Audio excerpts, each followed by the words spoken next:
Welcome to your college-bound kid. Podcast for parents and families everywhere. Whether you have kids that plan to attend college or you have current college students, you want them in and you want them to graduate. And you want a quality education that will prepare you well for the jobs of the future. I am Mark Stucker, and I'm a college coach. I am Anika Madden, and I'm a parent.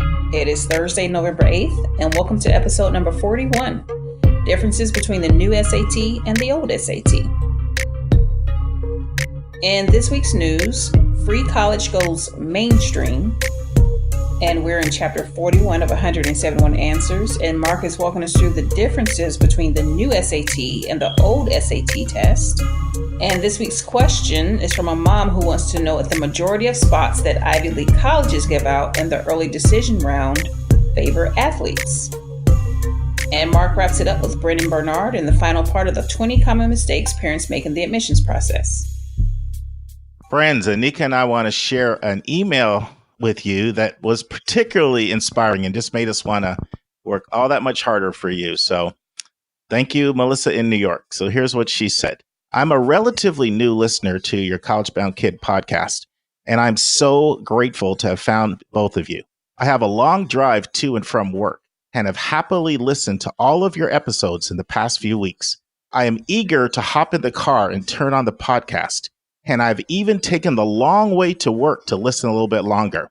I have thoroughly enjoyed and benefited from your enthusiasm and the depth at which you have approached every possible college topic. I love the questions that Anika asks as a parent. The questions she asks are the questions I would ask if I was there. It's as if Anika is reading my mind as she grapples with the wealth of information that is offered. And Mark, the passion with which you approach admissions is infectious. Thank you for sharing your expertise and for your interviews. It is clear that this is not just a career for you, but a calling. I will continue to listen for sure and reap more excellent tips from both of you. So, Melissa, thank you so much. What are you thinking, Anika? What are your thoughts? I love it. Thank you, Melissa. We so appreciate you. Well, you know what? I do have to add one more thing. I have to also thank you, Anika, because it is clear from all the correspondence we receive how much our listeners enjoy everything you share. For me, this is my job. I'm a college coach, both in the charter school network in the day and then 7 days a week in the evenings. But you're volunteering your precious time just to give back and help others. And I just personally want to thank you from the bottom of my heart. Oh, thank you, Mark. It's all for the cause, all for the cause. And listeners, keep sending us your comments, ideas, and thoughts to our email. What's that email, Anika? It is questions@yourcollegeboundkid.com. Let's turn to college hot topics in the news.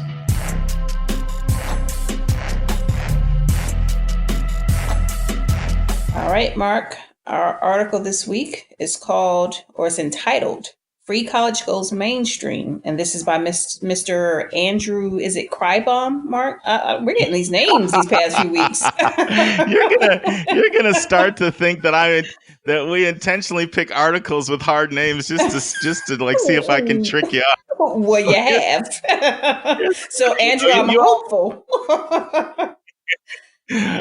I can't help you. I have corresponded with him back and forth on Twitter, but on Twitter, you don't have to pronounce the name. Well, Andrew on Inside Higher Ed. This is a very recent article. And this is what this is about is that, most importantly, this election cycle, more candidates than ever at the state and federal levels are running on the idea of free college, or running on that platform, rather. And we know that this isn't thanks to Bernie Sanders, Mark. In 2016, his campaign, what Andrew is saying, drew a lot of excitement for many younger voters, in part due to the ambitious proposals like free college. And so free college appears to have broken these has broken through as a national political issue. And activists are underscoring this by saying that this issue can really excite the voters. But here's where the divide appears. And this is where some candidates they're calling for 4 years of free tuition at public colleges. Others are promising 2 years of free college at any public institution and debt-free for 4-year colleges. And then there's others that support free college in the community college level. So there's all these varying ways that people want to tackle this. My question, Mark, for you and for Andrew really is, yeah, it sounds good, but is it possible? Is it doable? Is it happening already? Well, that's a great question. And just to add a couple more points to your excellent introduction, sometimes when an idea gets introduced into the mainstream, it really does begin to fester and propagate. And this is actually the case here because it's absolutely spreading, Anika. 10 governors races, this has come up this year, even more congressional races, and it's come up from both Democrats and some Republicans. And in case people are still thinking that that's, fanciful and completely unimplementable or impractical, it actually has already been implemented in 3 states. New York, Tennessee, and Oregon have already implemented some version of this. Okay. But to answer your question, it is not without its controversy. And so you hit on one of the controversies, but I would add that there are at least 6 controversies. The one you hit on was people agreeing on what's the plan.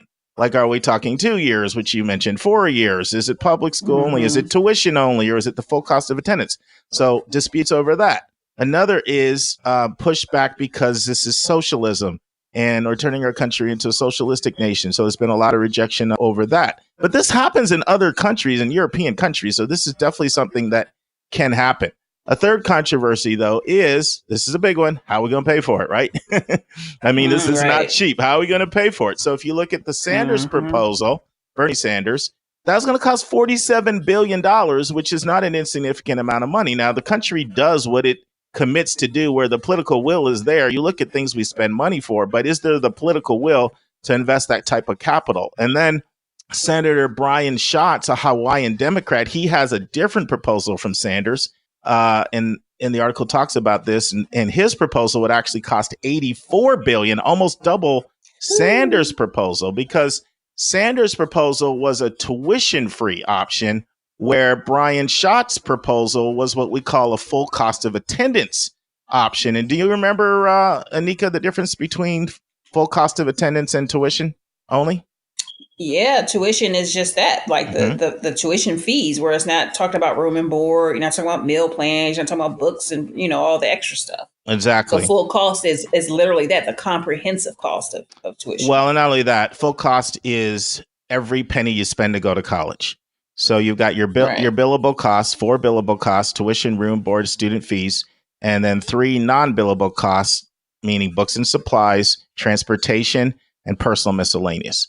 So that's a lot when you're talking about, personal miscellaneous can even include childcare for someone that has a child and goes to college. So that proposal was extremely expensive. So that's one of the controversies. How are you going to pay for it?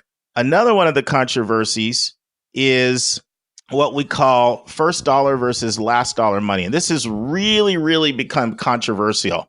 So here's how first dollar versus last dollar money works. And this is super, super controversial. It'll be easier to explain it by using an example. So let's say the proposal is going to be tuition only for public schools. And let's say in a particular state, the student's looking at going to tuition cost $8,000 for in-state tuition. Okay. And let's say one parent is a single parent that's an Uber driver that makes $23,000. Okay. And let's say another family, it's an orthopedic surgeon making $400,000, married to a nurse that makes $100,000. So that family makes $500,000. So here's the difference between first dollar and last dollar. What first dollar means is that the free tuition that you're going to get is applied immediately before any other federal aid is applied. What last dollar means is that first you have to apply all your federal aid, and then only if there is a balance will you come in and cover the difference. So so let me tell you why this is important. So far it still sounds theoretical. Okay, the Pell Grant, of which 39% of students are eligible for, it's a program, the largest need-based program for low and moderate income families. The Pell Grant will cover up to $6,195 in 2019. So if it's a last dollar proposal, what that means is that first the student would have to apply the $6,190, right? So the Uber driver would qualify for that because anything, and the income is under $25,000, a family gets the full Pell Grant. So first they would have to apply that $6,100. It's either 90 or 95. I think it's 90. It's either 90 or 95. I had to look that up, to the Pell Grant. And that leaves a balance of about $1,800. So the In the last dollar model, the only amount of money that would come in would be that $1,800 because they would first apply that Pell Grant money. So it leaves them only $1,800. But guess what? What about the other things we talked about in cost of attendance, like the books, the transportation? Mm-hmm. You don't get any money for that. You're on your own. Mm-hmm. However, that $500,000 family, the orthopedic surgeon married to the nurse, they are not going to qualify for any Pell Grant because Pell Grant's a low to moderate income program, right? Mm-hmm. Bottom 39% of families get that. So they don't get any Pell Grant. So what happens is in a free tuition model that's using last dollar money, which is what most of them have done, that orthopedic surgeon married to the nurse now gets a full $8,000 because they didn't get any Pell Grant. So what happens, and this is what the problem has been with these programs so far that have already been implemented out there. There's a New York program, a Tennessee, and an Oregon program so far. They're using last dollar money because, of course, it's less expensive if a state is going to come in and only cover the money after you use federal money. But what it means is that you're basically shifting money to the $500,000 orthopedic surgeon married to the nurse, and the Uber driver that makes under 25, they're not getting the money. So it actually shifts more money to those who have and away from those who need. Did that make sense or was that confusing? No, actually it did. It did make sense, Mark. That was great. Okay. Yeah. So should we be holding our breath for that?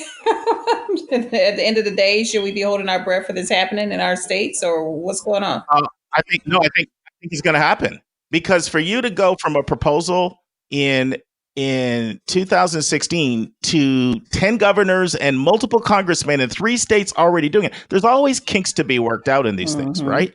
And here's the other thing. Like the younger population, all of the surveys show that they are much more open to socialism over capitalism. So they're all about this. They're also conscious of the loans. It's a socialistic idea, but so is Medicare, so is Social Security, so is public education. Those are all socialistic ideas.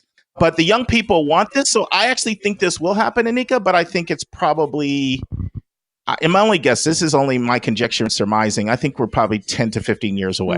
Okay. But it's something worth watching and paying attention to. What do you think? Sounds like it. We should be.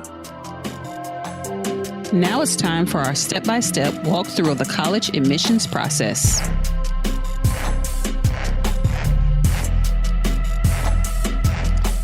Okay, friends, we are at the part of our podcast where we take a couple excerpts from a book I wrote called 171 Answers to the Most Asked College Admissions Questions.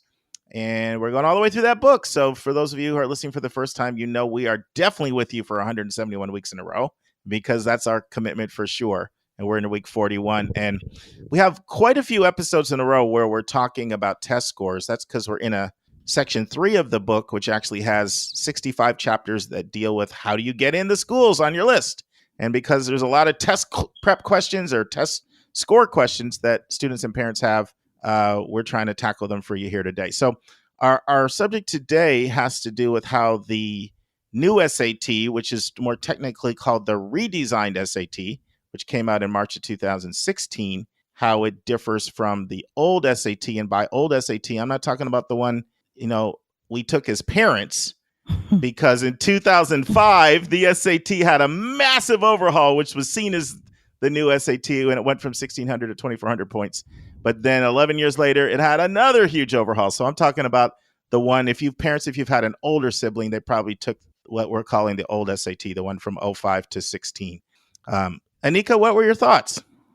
So reading through this, I mean, the first thing that jumped out at me was that the biggest difference, and that was that it eliminates, the new SAT eliminates the guessing penalty when you answer a question. And from what I understand, Mark, that mirrors the SAT. And then, the ACT. I'm sorry, the ACT. Yes, it mirrors the ACT. So what it all sounded like to me, honestly, Mark, is that this was like a competition between two fast food restaurants where you have a fish sandwich, so I'm going to create a fish sandwich, even though I'm clearly known for my burgers and fries. I'm just trying to get more people to come to my store. So to me, my question is, what does it really mean for the student test taker?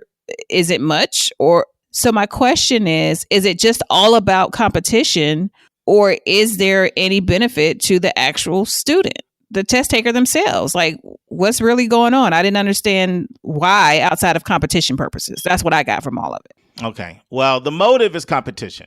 The motive is how can the SAT have more market share, right? They're trying to get more business. So in that's the motive. But then the question was, what actual fundamental differences did they actually make? So you mentioned a couple. Another is they used to offer 5 multiple choice options per question, and now they're down to 4. So that's another significant difference. If you have a 1 in 4 versus a 1 in 5, 1 in 5 before with a guessing penalty, now 1 in 4 without a guessing penalty. But I'll tell you, arguably, as big a difference as any of those, Anika, is the fact that the writing portion is now optional. Mm-hmm. So the writing portion was required in the SAT that existed from 05 to 16. Basically, what I'll tell you is that the University of California system, which is the biggest customer for the SAT, they were going to drop the whole test if they didn't include a writing portion. So in order to keep that customer, they added a writing portion. But the problem with that is it made the test so darn long that that was another reason why people were liking the ACT, because they take the ACT with or without writing, where you had to take the SAT with writing, making the test substantially longer. So when you take a look at test breaks and everything, it was almost an hour longer with the writing versus not having the writing. Okay. They also got rid of there's no more complete the sentence vocabulary sections anymore. And there's 2 math sections, one that allows a calculator. Another difference between the SAT from the 2005 to 2016 version, which we're calling the old SAT, and the new redesigned SAT is the scoring. The new scoring is 30 to 80 points higher because, once again, you have only 4 multiple choice options and not 5. And because there is no guessing penalty. And I've been struggling getting used to seeing these really, really high scores as I'm still learning to adjust to the new redesigned SAT scoring. There are quite a few differences between the tests, and the SAT has never been more like the ACT than it is now, but there still are some differences between the 2 tests, which we're going to touch on a little bit more next week. But main thing is these are some of the differences. They did it in order to gain more market share. They studied what made the ACT more popular and why was it that the ACT had surpassed the SAT and was continuing to increase its percentage of the market. And they said, okay, we better become more like the ACT. It's kind of like, and so the motive was that, but the tests are more similar than they've ever been, but there's still some differences, which we'll discuss next week. What do you think? So do you think that kids are going to be shifting? Do you think there is competition now? Do you think kids are going to shift more back to the SAT because of these changes? Well, there's definite there's always been competition. So even when the ACT surpassed the SAT in 2012, Anika, there's still nationally, if you looked at market share, it was maybe 52 to 48. It's not like it was like 70 to 30, And so there's always been competition. There always will be competition, and students need to do what's best for them. And we have one of our episodes coming up soon where we're going to talk about how students should decide between the ACT and the SAT. So I'm going to punt on your question. Not trying to blow you off. I'm just you're always blowing me off. No, I'm not. If I say now, we're gonna, what's gonna happen when our listeners are listening to that episode? Click, skip. Let me search for another podcast. Let me put on my jams and play my music. They'll never do that. Well, I did get the email from Naya's college counseling group saying, hey, y'all, take both tests and make sure you're comfy one fee and whatever you're going to do. So that's where we are right now, taking both. Even though she hates ACT, but she's got to do it anyway. It's time for a question from one of our listeners.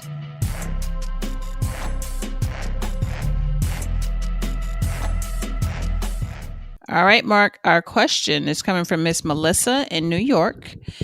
And Melissa has heard that the majority of spots that Ivy League colleges give out in the early decision round go to athletes. And she wants to know if this is correct. And her daughter is not an athlete, so she's looking to apply to an early decision round in an Ivy school, at an Ivy school. So what do you think, Mark? So this is a classic case where there's a nugget of truth in the question, but the overall premise is false. So it is not true that 80-90% of decisions. The whole question, Melissa actually went on to say, is it true that 90% of spots go to athletes? That is not correct. But it is correct that athletes have an inordinate percentage of the early decision spots. And before I'm just gonna tell you, I'm gonna ask you why you think that's true, Nika. But instead of doing what I normally do, just extemporaneously just putting it out there, I'm going to give you a few seconds to think while I define early decision for our first-time listeners. So for those of you who don't know what early decision is a program that less than 10% of schools offer. It tends to be more private schools, more highly selective schools, or wealthier schools, where you have an earlier deadline, usually in the month of November, although there's a small set of schools that have a second round of early decision in January. But if you apply by that deadline, you're notified earlier than people that apply in regular admissions, but you are obligated to go. You're committing to go. In fact, you have to sign on a statement saying you're committing to go. Your parents have to sign it. Your counselor has to sign it. And if you get in, you're actually supposed to withdraw all your other applications. So it's in exchange for you committing early and finding out early. And we've talked about this before, having a higher acceptance rate if you apply early. You are committing to go without comparing other offers, exploring other schools, looking at financial aid packages. So that's an overview of early decision. Now that I gave you a minute and a half to think, like 30 seconds. What do you think? Why do you think it's true that athletes gobble up an inordinate percent? When I say inordinate percentage, what I mean by that is, let's say athletes are 5% of a school's population. And remember, the larger the school, the more of a percentage they're going to take. In a smaller school, they might be 30%. Then they're going to have a a percentage that's higher than the percentage that they are of the population. I didn't explain that very well. Let me just do it by example. So if they're 5% of the population, they may get, double or triple or quadruple those number of spots in the ED round. Why do you think that would be true? Because these schools are so serious about their athletic programs and they're trying to build them up. So they're trying to secure the best. They're trying to lock those athletes in. They're trying to get those stats. They're trying to get into those, I don't know anything about sports, Mark, but I know people, people take it. Well, you're bluffing well. Well, but I know these institutions take it very seriously at all levels. So what better way to lock in your best athletes than to get an early commitment from them? I mean, I think that. So I'm going to give you a B on that answer. It's a pretty good answer.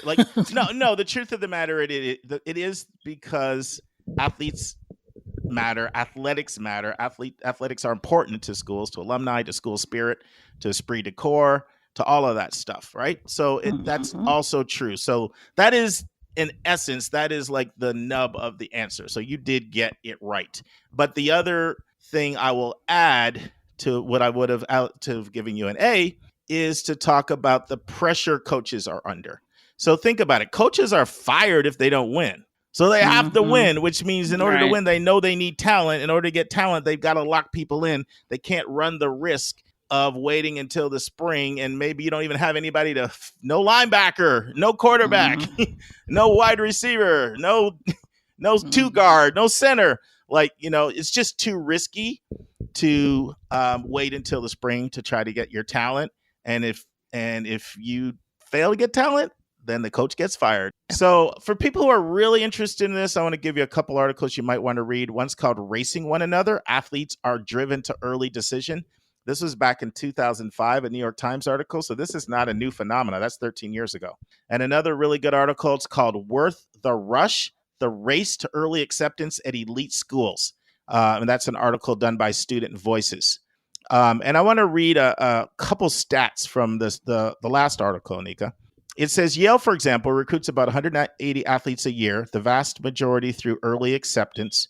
And there is discussion to increase it to 200, matching Harvard and Princeton. If one considers the 753 students accepted early to Yale, that was 2014 data, the athletic pool constitutes approximately 24%. So at Yale, they're getting 24% of early acceptances. Dartmouth reserves 19%. Now, I know someone's going to say, Yale, Harvard, Princeton have single choice early action. Don't confuse it with early decision. It's still an early program. So the principle still applies. Okay. So it's not true that it's 90%, but it's true that it's a higher percentage than the population in general. But here's one thing that I will say, Anika. Not everybody that applies early. That does not mean that you are not going to get in if you're not an athlete. Both of our kids applied early decision. My daughter went ED1. Your son went ED2. They both got in. Last time I saw Karis on the basketball court. I love my daughter, but she better stick to being a manager. and by the way, do you know she actually was the manager at Davidson's basketball? So she really was. She was Davidson's basketball, the manager for the team. So now Jalen, he had a little game. I saw him play a little football, a couple sports, baseball especially. He had a little something, but he not was a little more priority. of a high school phenom. We'll put it kindly so he doesn't get mad at us. So does that answer the question for you? What do you think, Anika? I think it does. But again, to your point, not to discourage our non-athletic early decision appliers. Just know that there is some truth to that, but there's still hope. How about that? Well, actually, this is important to say. So just because athletes are kind of hoarded into early decision, and it's very, very common, by the way, for a coach to say, listen, I'll have a spot for you on the team if you apply early, but if not, I can't count on anything. Or sometimes coaches will even say, we're looking at several people at your position. We'll back off the others if you apply early. So coaches are not beyond using that type of pressure because they want to lock people in. But that does not mean that you don't have a chance if you apply early as well. Like even in those numbers, like if we take Yale's numbers of 19%, Dartmouth's numbers of 19%, Yale's at 24%, that still leaves 75 to 80%. Now, this is what I will say, Anika. The smaller the school, the more athletes gobble up spots. Like I know small liberal arts colleges that are taking 30 to 35 percent, in some cases close to 40, go into athletes. So the smaller the school, the more spots the more spots are going to athletes. And I remember it was not easy to get people into Williams College if they were not athletes, because Williams College was taking such a high percentage of spots going to athletes. So something to keep in mind as well is the smaller the school, the more likely athletes are getting a higher percentage of spots. And there it is. Okay, friends, you're in for a treat in our third part of the Brennan Bernard trilogy interview. Part 1, we talked about mistakes parents make by being inappropriately over-involved in their child search. In part 2, we talked about mistakes parents make by not reaffirming your child's self-worth in the process. And today, and this is going to be a longer interview today because we want to keep this whole section together, we have 9 mistakes that parents make that involve a lack of planning, often financial planning. But before you listen to these 9 mistakes, I really want to reiterate something Brennan said in the first episode. It's really apropos. He said, Mark, we're making a list of 20 mistakes parents make, but we could easily have compiled a list of 20 amazing things that parents do in the process. We are not trying to excoriate parents. The overwhelming number of parents love kids, just want what's best for the kids.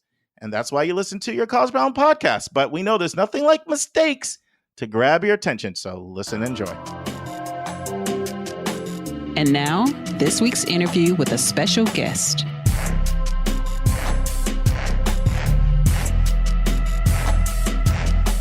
So we've talked about 6 mistakes / missteps parents / guardians can make when it comes to inappropriate involvement. We talked about 5 missteps involving not validating your child's self-worth.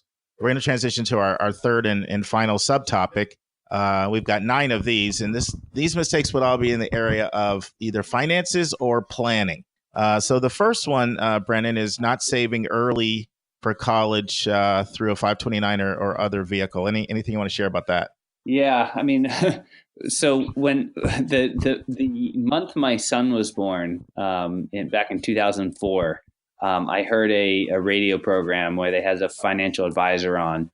And they were saying that in terms of college planning and college finances, that you needed to put away $500 a month per child for their whole life or up until college to be able to be able to pay for college.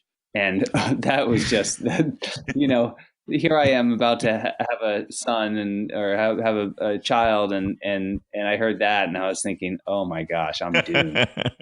You and everybody else. But and maybe that's not realistic, but I think right, it's just like retirement. The earlier the better. Yes. And setting aside, and I'm no financial advisor. In some states, like you said, the 529 plans can be really good ways to save money for college, just because there's tax benefits and things like that. In other states, it's not as much of a benefit. Yeah. So the a couple of things I'd say about this. One is, don't beat yourself up if you haven't done this. I know a lot of times people that listen to our show are 11th grade, even 12th grade parents. And a lot of times people are well-intentioned and they even knew about this, but they just couldn't because they were just trying to keep their head above water, right? Like, I understand, Brennan understands, like, it's going to be more important that you pay your mortgage. It's going to be more important that you fix that car repair so you can get to work. You got to put food on the table. Like, we get that. But to the extent that you can save a few shekels, it's going to help. I mean, I actually met with the mom yesterday. It's got a senior. She has $13,000 saved for college. But because of all the other money she's going to qualify for, that 13,000, even divided over 4, is going to help. And so every little bit helps here. And so that's just a message that we want to share with you. And a few episodes ago, we encourage you to look at the website savingsforcollege.com. They've got fantastic information here. And as Brennan said, there are 35 states where you actually will get a tax break, state tax break, through a 529 plan. And even in other ones, your money's growing and compounding tax-free. So whatever you can do, there's some recent changes that have gone on in Congress too, making 529s even a better vehicle than ever. So moving on, the next one would be not completing net price calculators before you visit and or apply to college. And I know this is nuanced, layered, because Brandon knows not all net price calculators are reliable. Some are better than others. But can you talk about net price calculators, how they can be effective at allowing a family to have a sense of what the bill would be? Yeah. So the net price calculators are federally mandated that every college have them on their website, and on their financial aid website. And not all net price calculators are created equal. And some are more effective than others, but this is really a chance for families to enter in some of their basic financial details and get a sense for how much aid they might qualify for at that school. I recommend that, no matter where a student is applying, that a parent get on and use a couple of the net price calculators at different schools just to see what they might qualify for. It's a great idea to do that before you visit the college, because what you don't want to do is get your student really excited about a college and just then realize that there's no way you can afford this college. So doing that on the front end is really smart. I actually had there's a Jeff Dorso-Finley at Lawrenceville talks about kind of approaching financing college as in buying a car, right? And you wouldn't go out and look for the car that is kind of the best car and has all the attributes you want and everything, and then consider price, right? You would go looking for a car with a kind of a budget, right? I can afford a car that's $20,000, and so you'd look for a school or a car within that price range.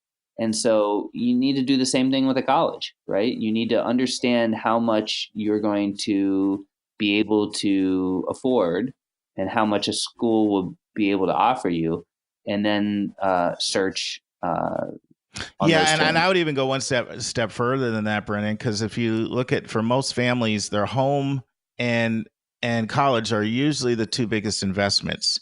And so, of course, the same thing Brennan said applied to a car, applied to a home. But the reason why I would go one step further is there are safeguards in place a lot of times when it comes to cars and homes, because you're looking at your debt income ratio and you got to qualify, but because of, Parent Plus loans that are available that are not doing debt to income ratio checks, and they're just looking at adverse credit history, it can put parents in really, really, really untenable situations where they're able to borrow much more than they could ever sustain. So that's why you want to do what Brennan said. You want to figure out ahead of time what you can afford and then only look for schools that fit within that budget. And these trips can be really expensive. So if you're going to, depending on, if you're flying all across the country a lot, you can drop several $1,000s on one trip. Like to do all of that, and then also the emotional component of have your kid fall in love with the school. If it's completely outside of your price point, it's just not really good planning. Not really good planning. Yeah.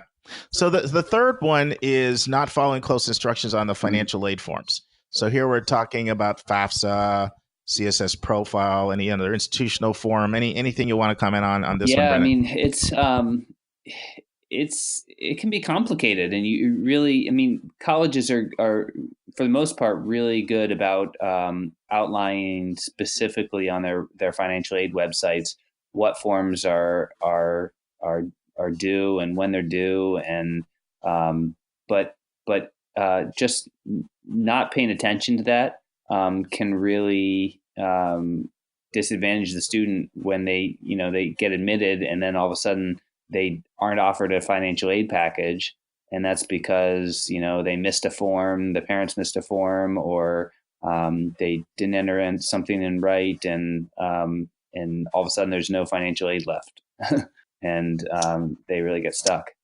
Yeah, and if, listeners, if you want to go back and look about a month ago, episodes 34 and 35, we have Michael Runowitz, the director of financial aid from Washington University in St. Louis, on as our guest interview, and he talks about the 16 most common mistakes people make on completing the FAFSA. That would be a really good place to start, because the FAFSA, the free application for federal student aid, is going to be required for anybody looking at any kind of money, and 30 to 40% of people make mistakes, and some of these mistakes can be extremely costly. So, that's a little pointer there, just so to keep you on track. But double check.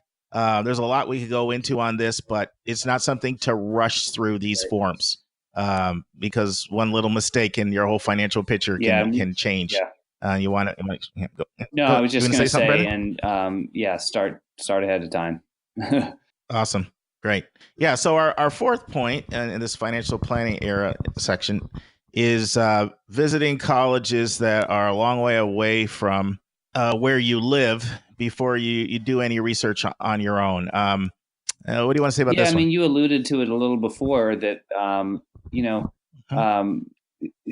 before you spend a lot of money, if you live on the East Coast, before you spend a lot of money on a college tour out in California to some schools that maybe you're not going to be able to afford, or you haven't kind of considered the travel expenses and that kind of thing.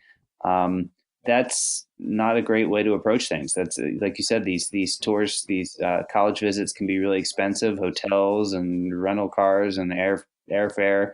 And so, and then of course the emotional component. So if you do yourself a favor, if you do the research and look at the costs and everything beforehand before you get too far down the road. Yeah. And the thing I want to throw in on this one is when we're talking about doing our research here, we're not only talking about financial research here, right? So there's a tremendous amount of research you can do on a school from the internet. And there's all kinds of websites and resources that you can look into. And a lot of times you can determine, is the school strong in areas where your child is interested in? Even things like size, location. There's a lot of things you can do. That's why it's worth doing video tours, virtual tours, studying the school's websites, and really finding out that there's a good, at least a potential chance that it can be a match. So yeah, in addition to the financial component of it not being a match, it may not be a match for lots and lots and lots of other reasons as well. And a lot of times you can know that before you actually take the trip. Because I don't know if you find this, Brennan. I find that when I start working with families extremely early on the process, like before they've done almost any internet research at all, they wanna start traveling and go to the schools. And so anything you want to say about even some of the other aspects of knowledge besides the financial component that you can do some initials, including maybe even looking at some local schools in your area to get a feel. I no matter when a family is starting the college search, I really suggest that they just go look at a range of different schools locally, just to get a sense for their criteria. So Mm-hmm. go visit a big school, go visit a small school, go visit a school in a city, go visit a school more rural, and just Mm-hmm. kind of get a sense for what you're interested in, and then that can inform the rest of your research. And so then you don't have to fly all over the country, realizing that you don't actually like those those schools that you're going to see. Yeah, and while there certainly are some schools that may take note if you don't visit, a lot of times schools, if they're far away, will cut you slack on that. There is an opportunity to visit after you're admitted as well. I'm not dissuading people from visiting on the front end. I had fantastic visits with my daughter on the front end. She was looking at Claremont colleges for a long time, Brennan, my oldest daughter. So yeah, we had a great trip out there. I'm not saying not to do that, but there is an opportunity to visit if you just can't afford it, after decisions come in and you're able to compare Right. awards. Yeah, there's really no substitute for stepping onto campus in my eyes, but I agree. But 100%. you can limit how much of that you have to do beforehand. Yeah. So the fifth planning/financial error that we often see is starting the process too late. So what do you want to share on this one, Brennan? Well, I mean, it's heartbreaking because probably every year I have at least one family that kind of comes into my office in April and says, "So what do we need to do about financing?" And it's because by that point the ship has really sailed, and even a family that would have been eligible for financial aid has kind of written themselves out of the equation. So and sometimes that's because there's a change in the family's financial status, or lost a job or something like that. But I can't impress enough the importance of starting early, and the colleges have made some changes that allow for that, right? With using the prior years tax forms and things like that, and making the free application for federal student aid, the FAFSA, due or available in October rather than January. So they're facilitating this ability to start the process earlier. And so if families know that financing college is going to be a real issue, and something that informs the decision, then you just have to start early. Yeah, and there's so many areas this applies to. Like if you're going to get test prep, don't start January of your senior year, right? Like there's a lot of different things. Be very careful about priority deadlines. It seems like more and more schools have, where they're only considering people for merit scholarship money who meet certain deadlines and get applications in by certain deadlines. Every aspect, from building your college list to even if you need tutoring in a subject. I mean, this has ramifications for so many things. And actually, Brennan, because you work a lot with athletes, you want to talk a little bit about the process for athletes, which oftentimes is even earlier than for regular students? Yeah. I mean, and this is a little different. This is not necessarily on the financial piece, but for athletes, depending on the sport, the college might be kind of solidifying their incoming recruiting class in sophomore, junior year, depending on the sport. Is a whole nother discussion, and to me is kind of unconscionable, but it's the reality of where things are right now. And so that somebody who's really set on playing in college needs to start talking with coaches and networking early. And again, it depends on the sport, and their coach, especially club coaches, should be able to advise students on that. A student who waits until the fall of their senior year to reach out to coaches is going to find that there's not a lot of spots left on those teams. Yeah, thanks for that. Our sixth point is not really understanding the basics of how money works. And this is a broad subject when it comes to money for college.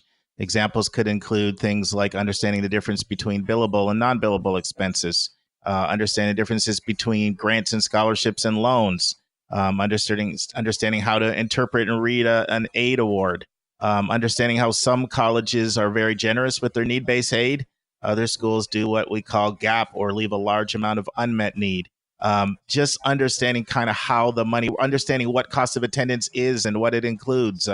Understanding, some colleges front load their grants, meaning that you'll get a better package in year one than you'll get in other years. Right. There's just a lot of things that we could talk about in regards to the money. And we have other podcasts that deal with these subjects individually, but anything you want to say about just in general about not understanding the aspects of the money? The money's really complex. I'm not going to pretend that it's not. Brennan, in my book, I literally have 70 chapters on the money. I don't doubt it.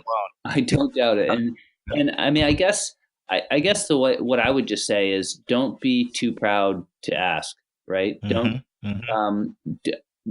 A lot of people don't understand. And there's a lot of, like you said, gapping and priority deadlines and need-based versus merit versus discounting. So don't hesitate to reach out to colleges, to financial aid counselors, and ask them to help you. Whether it's once you get a package, to help you decipher what that means. Or to understand cost of attendance and some of the extra fees that are related, or to understand the terms of a loan. Those don't settle for an easy answer. Just you really need to dig in and really not be hesitant to ask the questions that you have and get the answers, and ask again until you get the answer.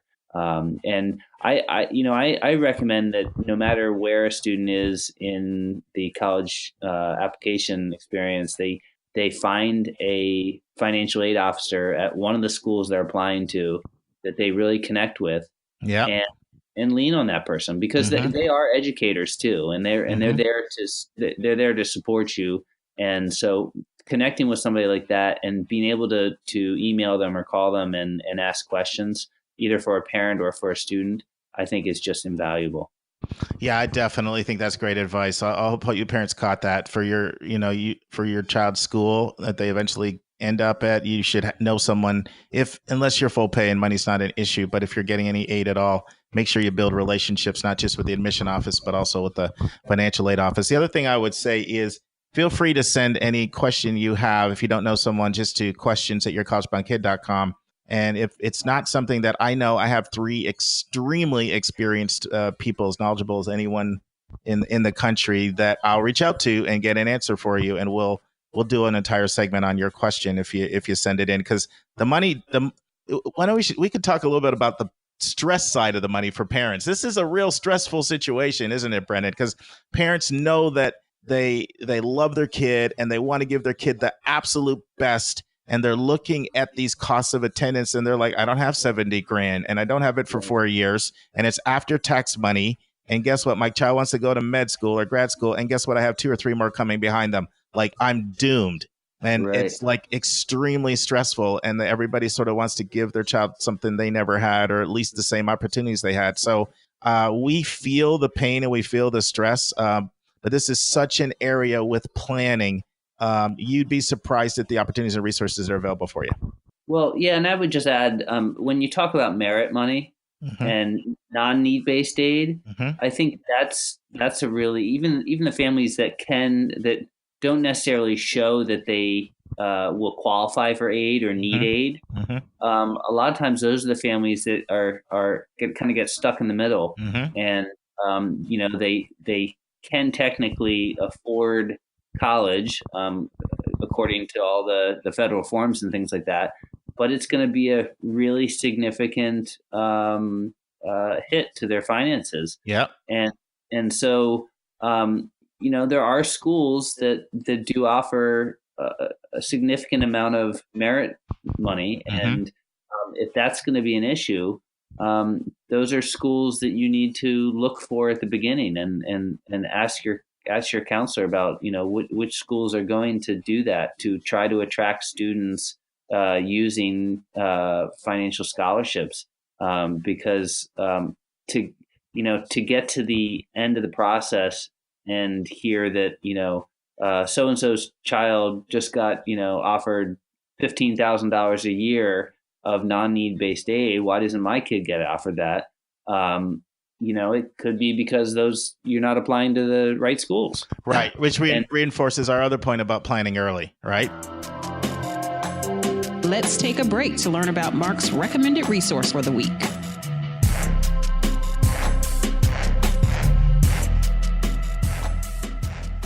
If you're looking for a great resource for scholarships outside of the ones that the colleges and universities offer, you want to focus first on local scholarships in your own backyard. You want to focus on local scholarships primarily for two reasons. First of all, let's say you're living in Washington, D.C. or Northern Virginia. You don't have to compete with a student from Chicago, Atlanta, Los Angeles, or New York. The second reason why you want to focus on local scholarships is because so often the benefactors, the ones who are giving the money for these scholarships, they want to see the money go to somebody in their own local area. They want to see a local student win the scholarship. So the recommended resource for episode 41 is your own local community foundation. Now, how do you find your community foundation? Just Google Community Foundation Boston or Community Foundation San Francisco, Community Foundation Hartford, or whatever area you live in.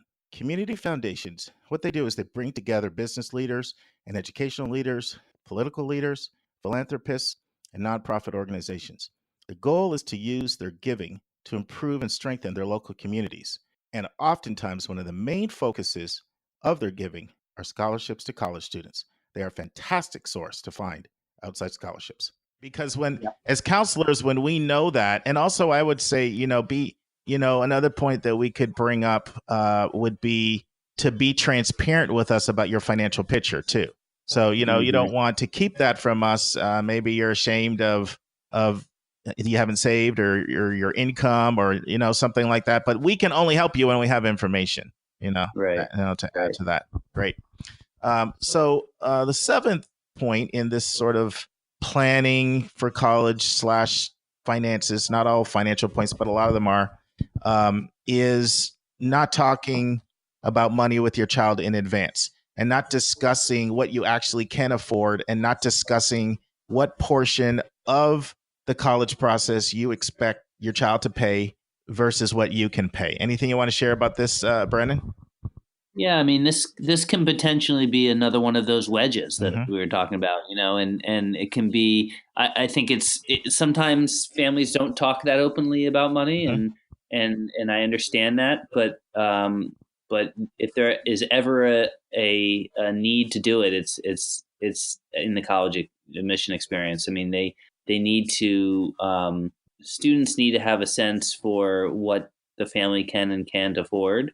And more importantly, they need to know how much finances are going to play a role in the ultimate decision. So, if the child's college choice is going to be dependent on finances, they need to know that from the beginning and not find that out, once all the admission letters have come back and they have a bunch of acceptances. And then all of a sudden they realize that they're restricted on where they can go based on finances. So it's just so important to have those conversations. Yeah, and an example of this. So I have a survey I do with my families, Brennan, and there's a student portion, a parent portion. And one of the questions in the student portion is, are you open to taking a student loan out, for college? And I actually asked the same question in the parent section. How do you feel about your child taking out a student loan? And so sometimes the student will say no, and then the parent will say yes. And so that's an example right there. Like both sides need to get on the same page because you don't want to be having that conversation once the aid award comes back, right? So if it's an expectation that the child's going to take out a student loan, the parent and student should talk about that. They should talk about how much that loan is. I would say you should go so far as to look at what the monthly repayment options are going to look like, to have a sense of that. Is the child going to work during school or not work? Are they going to work in the summer or not work? If so, what portion is expected to to be contributed towards school? And is something we mentioned earlier, what's the maximum amount we can afford, period? Because my experience is when parents are upfront with students early on, whatever the number is, like we can't go above 30,000, or it could be we can't go above 20, 40, 50, it doesn't really matter what the number is. Then students get it. They understand, they've lived enough to know, you know what, I want that brand new, whatever, it could be the new iPhone, but I don't have the money, I can't get it. So kids seem to get that. It's when there hasn't been any discussion of this at all, and then you come in like a club and dash their dreams. That's when like it's Heartbreak Hotel, Well, and they also, students need to have a good sense about what debt really looks like and what it really means, because a lot of students just don't, and so they think, yeah, I can take on $20,000 in loans a year, and that's fine. I'll be able to pay it back. But having really honest conversations about what that kind of debt means once you're out of school is really important for students to understand. And so whether it's with their parent or a mentor or somebody, having that conversation is so crucial. All right, friends, our eighth point on this financial / planning missteps, errors, is letting your child complete all the financial aid forms with little or no involvement from you. Anything you want to say about this one, Brennan? Yeah, I mean, this is, it's a lot for students to take on. I mean, it's a lot for a lot of parents to figure out. And so letting kind of students swim on their own on this one is pretty tough. And the place I see this be the most complicated is in divorce situations, where both parents are responsible for filling out some of the financial aid forms, and the student ends up getting stuck in the middle. I would really, for the health of the student and for the family and just everybody involved, I would really encourage parents, especially divorced parents, to be as collaborative and open as they can be, because it can be more than a student can handle.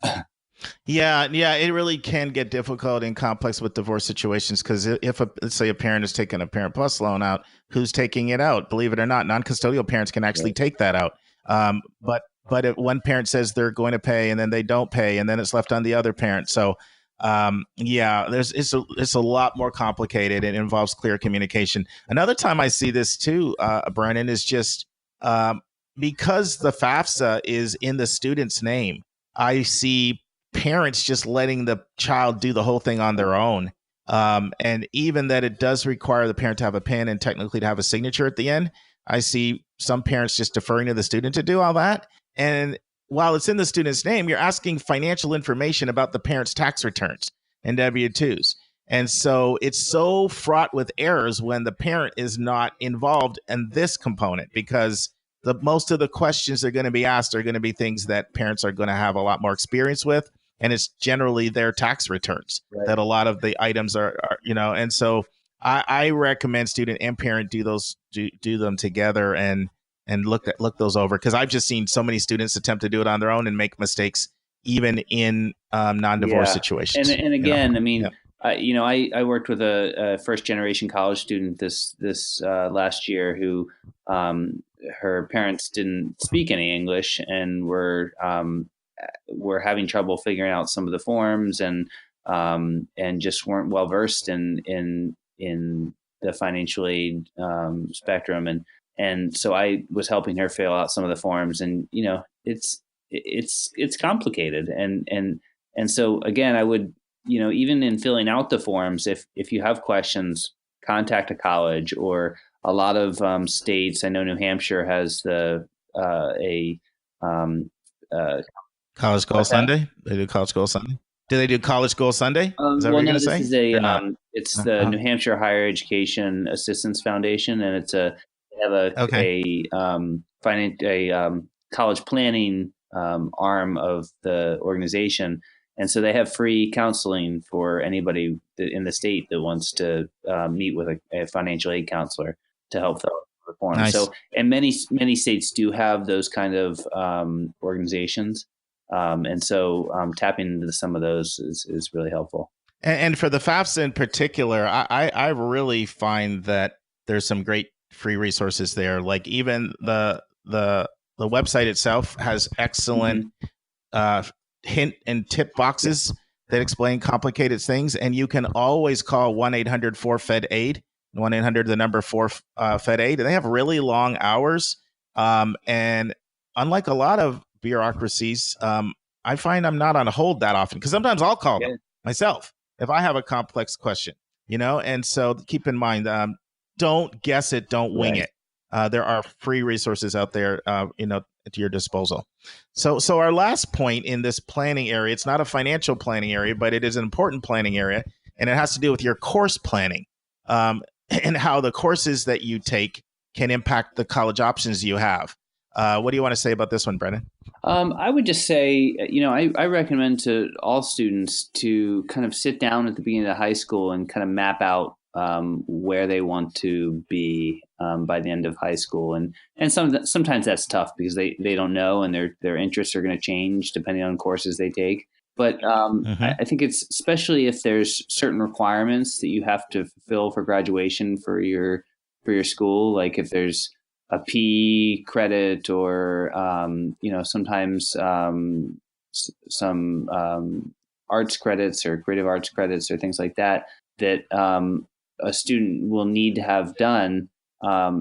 Doing that earlier in high school is well advised because, when a student gets to senior year or junior or senior year, and they're trying to show kind of the most rigor in their course program and all that kind of stuff, and all of a sudden they realize they have to fulfill a bunch of requirements, sometimes that limits the other courses they can take. So doing that pre-planning is really important. Yeah, I learned this back when we were colleagues at Westtown together, because we both were advisors, and we had to do these 4-year plans for students. And I've taken that with me to this day, where, you sit down and you figure out if the student's going to get to calculus, what's the math plan in place to do that? If their student's going to take, let's say, 4 sciences and, whatever, foreign languages, having a plan in place. And yeah, sure, there'll be some mid-course corrections that will happen along the way for various reasons. But, Brennan and I could go on and on and on this subject. We actually, Brennan, I don't know if you know Cliff Thornton at Wesleyan. I don't know if you know Cliff or not, but no. Oh, yeah. So Cliff's been at Wesleyan for 30 years, and he's actually a parent of 2 Westtown students as well in the admission office there. But we had him on, and he talked about curriculum mistakes people make and how they impact options for selective colleges. So it is important to put that planning in place. Yeah, absolutely. Yeah, I actually wrote a piece for, I think, the Washington Post on that exact topic, and had admissions officers weigh in on kind of what they see, like kind of red flags they see in curricular choices. Oh, I got to read that one. I tried to read all your stuff. Yeah. When was that one? Was that one a couple years ago? I think it was last year, actually. Oh, wow. Either the Washington Post or Huffington Post. I'll send it your way. Yeah, see, Brennan, he writes all over the place, but it's great. No, please do that. Please do that. And Brennan, listen, I can't thank you enough for coming in and sharing all of these different areas where we're trying to help parents. Good. But I'm not letting you go without putting you on the hot seat. Uh-oh. So we do this thing with our listeners where we, our guests, where we allow you to sort of peel the onion back, and we let our listeners get to know our interviewees a little bit beyond just as sort of college admission expert with sort of 5 fun questions. Yeah, see, I don't tell you ahead of time because you might turn me down. Yeah, that's right. So here we go. So 5 quick questions for you. What's your favorite food? My favorite food. I'm a big, I'm a Philly guy. I'm a big pretzel fan. I love it. You're showing your roots there. Yep. Favorite sport. Favorite sport. It's got to be running. I came to it late in life, but I'm a runner, and I'd say marathon running. Did you do that at Westtown? Were you running? I was training for some marathons when I was at Westtown. Because I remember that. Now that you talk about it, yeah. I remember you training back then. Yeah. So that wasn't late in life. Well, I mean, I wasn't a runner in high school or anything like that. I hear you. Favorite vacation spot? Ooh, wow. There's a lake in the mountains of Pennsylvania that I went to growing up, and that's kind of my that's my go-to. Just peaceful and. Which one? It's a little lake called Lake Paulpack, and it's about a mile long. No motorboats, just kind of little slice of heaven. Now, what part of Pennsylvania? The Pocono Mountains. Okay, I figured it was the Poconos. Yeah. But I hesitate to say the Pocono Mountains because they get such a bad rap. Right. There's when people think of the Pocono Mountains, they think of these honeymoon retreats and things like that. So cool. Fourth one, favorite TV show? I'm a big Seth Meyers fan. Oh, nice. Yeah, nice. The Late Night with Seth Meyers. He's a New Hampshire guy. Just super funny, and I was kind of a Jon Stewart, The Daily Show fan, and I still have The Daily Show, but any of those late night kind of making light of the crazy world we're living in. Well, we all need something to decompress and not be so intense all the time, right? And then I'm going to ask you for your best book you've read in the last 3 years. Oh, the last 3 years, I've read so many great books in the last couple of years. I'll just go with the one that I've read most recently that really, and it really kind of talks about the work we do, and it's by Simon Sinek. It's Start with Why, and it's it's just it's about kind of how great leaders inspire people to take action, but it's also just this concept of asking why in everything we do is so important, and it's something that I think gets drilled out of us as young people, right? Like the 3-year-old who always asks why, and we sometimes kind of push it aside. But I think as we think of college admissions or the work we do, I think just kind of connecting with purpose and with intention is so important. I love it. And speaking about books, I'm not going to let you go, Brennan, without you sharing with our audience something really, really exciting coming up in January. So why don't you tell us about it, and then we'll be back on here to announce it when it's actually rolled out. Yeah, I'm not gonna go too far into it, but I am working on a book with on college admission with Rick Clark from Georgia Tech, and kind of a guide for families to go through the college admission experience in a way that is healthy and promotes unity in the family and celebrates all the great things about education, and kind of a guide for families to how to go through it in a meaningful way. Thank you. That's going to be so exciting. And we'll definitely have that on as our recommended resource for the week when that comes out. And, we've said great things on here about Rick Clark as well. I think it's great getting the perspective of the counselor and the admission officer together. So congratulations on that. So just thanks again for coming on, Brennan. Really, really appreciate it. Yeah, it's been great. Thanks, Mark. All right. Take care. Next week in the news, the rise of college grade forgiveness. We're going to be talking about an article by Mr. Jeffrey Salingo found in The Atlantic, and we'll be in chapter 42 of 171 answers, and we're drilling down on the differences between the SAT and the ACT. And it's that time again next week for our question segment to be dedicated to some of our special bonus content. And Mark kicks off his interview with Miss Nancy Bean of Westminster Schools, and they will be discussing how much emphasis you should put on prestige in your college decision.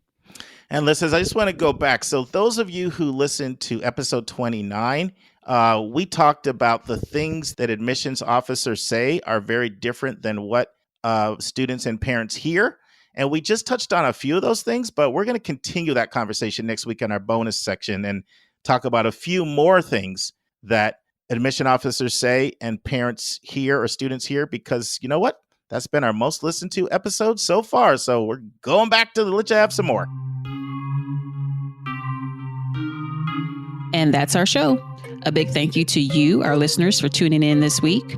And if you find this podcast helpful, it would help us tremendously if you would subscribe and write us a review on your favorite podcast listening station. And please be sure to click the share button and send it to someone you know who could really use this information.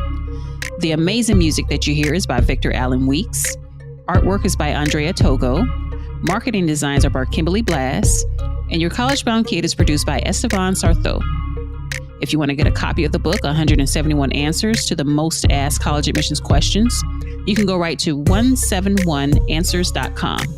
And if you would like to have a college coaching session with Mark, you can send him a text at area code 404-664-4340.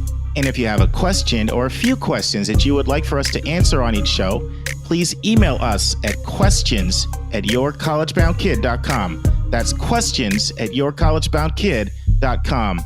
Every week, we'll take one question and include it in the episode. We don't like your questions. We love your questions, so send them our way. And by the way, check out our website, which is just simply yourcollegeboundkid.com. Again, we thank you for tuning in, and we look forward to meeting with you again next week.